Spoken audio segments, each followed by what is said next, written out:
धनु राशिफल जुलाई माह 2025 जन्म राशि के आधार पर धनु राशि के जातकों के जीवन के बारे में अगले एक महीने का महत्वपूर्ण विश्लेषण करेंगे। जन्म राशि के आधार पर ही इस पूरे विश्लेषण को आप समझिएगा, क्योंकि जन्म राशि के आधार पर ही बदलते हुए गोचर ग्रहों का प्रभाव हमें 100% प्रभावित करते हैं। ये जो समय पूरा एक महीने का है, इस महीने की खूबसूरती ये है कि शनिदेव मीन राशि में वक्री होंगे। धनु राशि वाले जातकों के लिए शनिदेव के चतुर्थ भाव में गोचर होने से शनि का ढैया चल रहा है। शनिदेव के वक्री हो जाने से ढैया का जो तनाव था, ढैया का जो प्रेशर है, वो थोड़ा सा कम होगा। इससे आपके जीवन में बेहतर अपॉर्चुनिटी बनेंगी, आगे बढ़ने के आपको अवसर मिलेंगे, आपके पराक्रम का विस्तार होगा, संबंध रिश्ते लगातार बेहतर होंगे।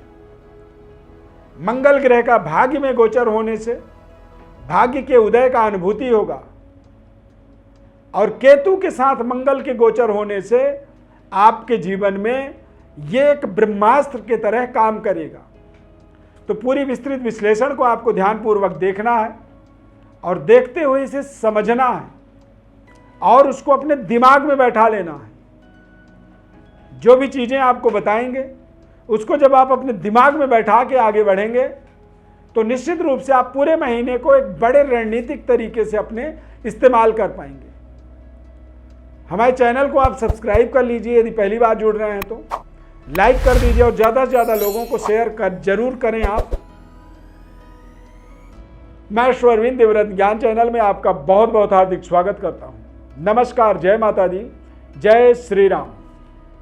प्रिय दर्शकों, इस चार्ट को आप ध्यानपूर्वक देखिए। धनु राशि के जातकों के जीवन पे शनि की ढैया चल रहा है। चतुर्थ भाव में चंद्रमा से चौथा शनि होने के नाते, क्योंकि शनिदेव जब चतुर्थ भाव में गोचर करते हैं तो शनिदेव की दृष्टि 10वीं चंद्रमा के ऊपर पड़ती है, जिस दृष्टि को वक्र दृष्टि कहा जाता है। वक्र दृष्टि के माध्यम से थोड़े से स्वास्थ्य को यह प्रभावित करता है, मानसिक एकाग्रता को यह भंग करता है, निगेटिविटी को बढ़ावा करता है, और ऐसे समय में व्यक्ति स्वयं जो है कुछ ऐसे काम करता है जो काम दूसरों के नज़र में गलत होते हैं। उसके नज़र में वो ठीक है, लेकिन दूसरों के नज़र में वो कमज़ोर होता है। वायु विकृति ऐसे समय में व्यक्ति को परेशान करता है। तो यानी बात रोग से संबंधित परेशानी इस पूरे महीने में आपको दूर होता हुआ दिखेगा। आपके पराक्रम या काम में जो रुकावट थी वो रुकावट दूर होंगी, और आप अपने जीवन में बेहतर परफॉर्मेंस करने के लिए अग्रसर होंगे।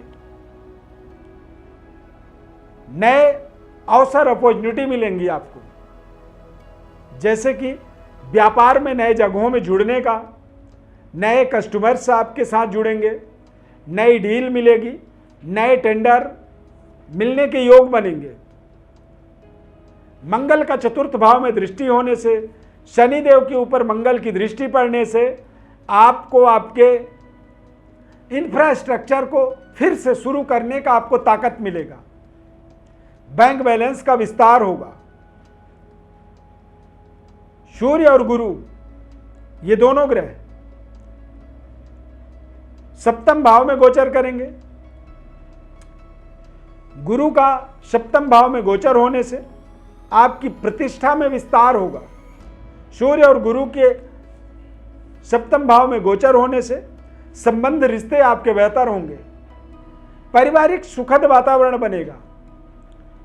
व्यापार के अंदर एक बड़ी डेवलपमेंट के आपको अवसर मिलेगा जुलाई के महीने में, खासकर 16 जुलाई से पहले पहले, क्योंकि 16 जुलाई तक सूर्यदेव गुरु के साथ युति बनाएंगे।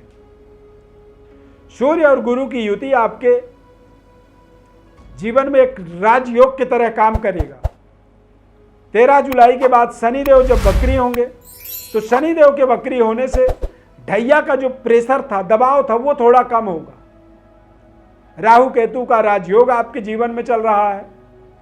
साथ में मंगल का गोचर सिंह राशि में 28 जुलाई तक लगातार पूरे जुलाई के महीने में बना रहेगा।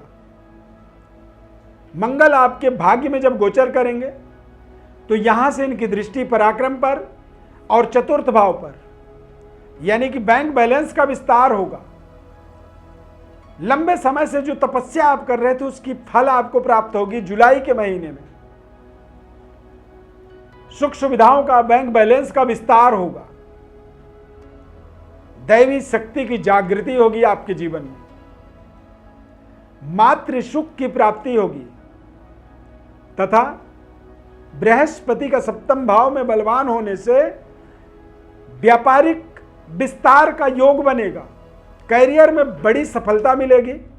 सरकार के द्वारा आपके कारोबार व्यापार में जो रुकावटें आ सकती थी वो रुकावट दूर होंगी।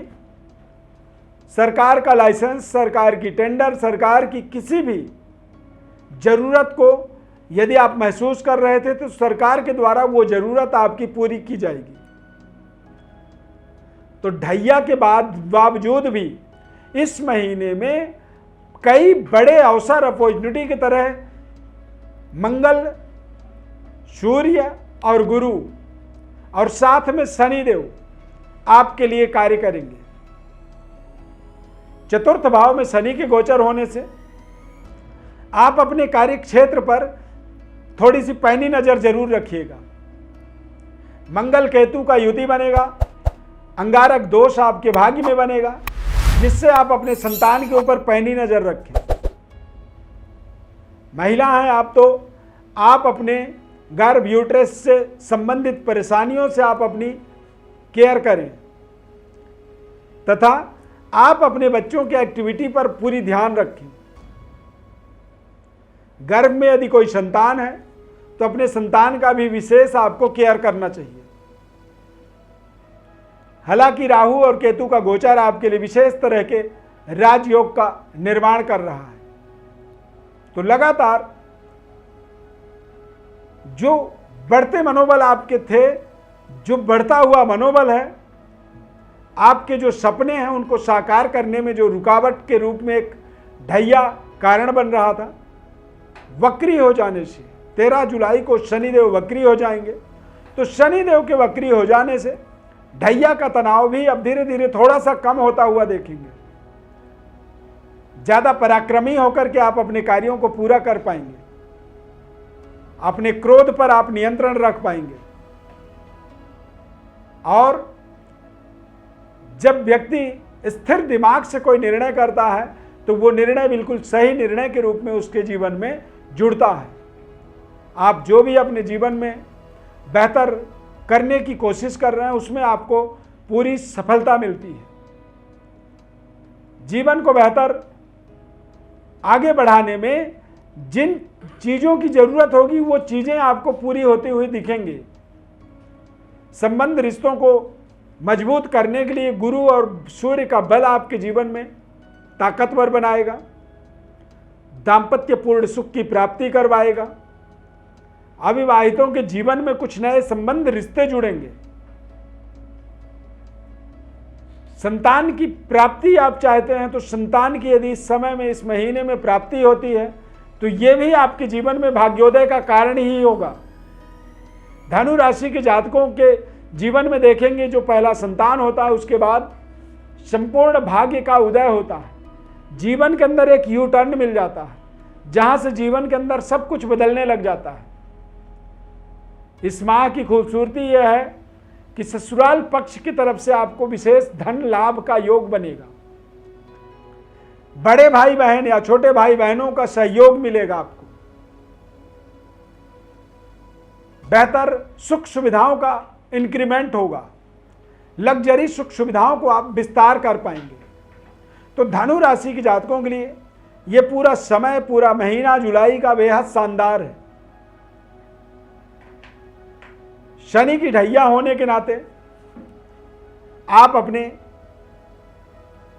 पितरों की प्रसन्नता के लिए सूर्य देव को प्रसन्न रखें, सूर्य को जल अर्पित करें, आदित्य हृदय स्तोत्र का पाठ जरूर करें और आप अपने पिता का पिता के प्रसन्नता का आपको विशेष ध्यान रखना होगा। पिता से आशीर्वाद लेने का आपको एक रणनीति बनाना होगा। पैतृक विरासत को इस महीने में किसी भी तरह से छेड़छाड़ ना करें, ना तो कोई क्रय विक्रय का योजना बनाएं और ना ही उन्हें कोई तोड़ फोड़ करने की कोशिश करें। कई बार हम अपने घर को तोड़ करके नए बनाने की बुद्धि लगाते हैं, तो इस तरह की योजनाओं से आपको थोड़ा सा इस माह में बचाव करनी चाहिए। यदि और अपने बारे में विस्तृत विश्लेषण आप जानना चाहते हैं तो हमारे व्हाट्सएप पर अपनी बर्थ डिटेल्स को आप जरूर लिख करके भेजें। हम आपके जीवन के बारे में, जन्म कुंडली के बारे में, गोचर में बदलते हुए ग्रहों के प्रभावों के बारे में आपको विस्तृत विश्लेषण बताएंगे निःशुल्क रूप से। बस आप चैनल को जरूर सब्सक्राइब करिए, हमारे साथ जुड़े रहिए। कार्यक्रम अच्छा लगा तो जय श्री राम आप कमेंट में जरूर लिखें। प्रभु श्री राम कृपा आपके ऊपर सदैव बनी रहे। यहाँ तक कार्यक्रम को देखने के लिए बहुत बहुत धन्यवाद। जय श्री राम।